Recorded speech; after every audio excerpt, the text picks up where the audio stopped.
జగనన్న బాగానే ఖర్చు పెడుతున్నాడులే గానీ, ఈ రావణ్ గాడు లాంటి బ్యాచ్‌లన్నిటికి ఖర్చు పెడుతున్నాడు. సోషల్ మీడియాలో బాగానే ఖర్చు పెడుతున్నాడబ్బా దానకర్ణుడు.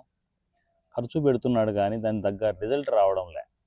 ఎందుకంటే, సోషల్ మీడియాలో జనాలు వెక్స్ అయిపోయారు. ఇలాంటి పందికొక్కులన్నీ అడ్డమైన పందికొక్కులన్నీ సోషల్ మీడియాకొచ్చేసి, ఇదే పని వ్యాపారం పెట్టుకొని పొద్దున్నుంచి పవన్ కళ్యాణ్ గారి మీద ఆ వీడియో, ఈ వీడియో అని చెప్పేసి ఇష్టం వచ్చినట్టు రచ్చ చేస్తుంటే జనాలు పిచ్చోళ్ళ. ఆ? మరీ డోస్ ఓవర్ అయిపోయినా కూడా కష్టమైపోతుంది జగనన్న. ఎంతైనా మనం డబ్బులు ఇచ్చినా కూడా వాళ్ళేంటి, డబ్బులు ఇచ్చాడు మార్నింగ్ నుంచి ఈవినింగ్ వరకు రేవేసుకుంటూ వెళ్ళాలని చెప్పేసి వేసుకుంటూ వెళ్తున్నారు. అది మనకు అటుపోయి ఇటుపోయి మనకు రివర్స్ అవుతుందన్నా, మన గ్రాఫ్ పడిపోతుంది. జనాలు అర్థమైపోతుంది ఏ జగనన్న పేటీఎం బ్యాచ్లు ఇవన్నీ అని చెప్పేసి అర్థమైపోయింది అనుకో, వాళ్ళ గుండెల్లోకి అది వెళ్ళిపోయింది అనుకో, నాటుకుపోయింది అనుకో, రేపు బొక్కబడేది ఇప్పుడు కాదన్నా 2029లో పెద్ద బొక్క పడుతుంది.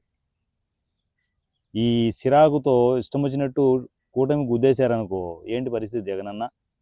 కొంచెం ఆ విషయాలు కూడా కొంచెం కేర్ తీసుకునేసి జాగ్రత్త పడాల్సిన అవసరం ఉంది. డబ్బులు ఉన్నాయి కదా అని చెప్పేసి ఇష్టం వచ్చినట్టు ఊపుకుంటూ పనిచేయడం కాదు.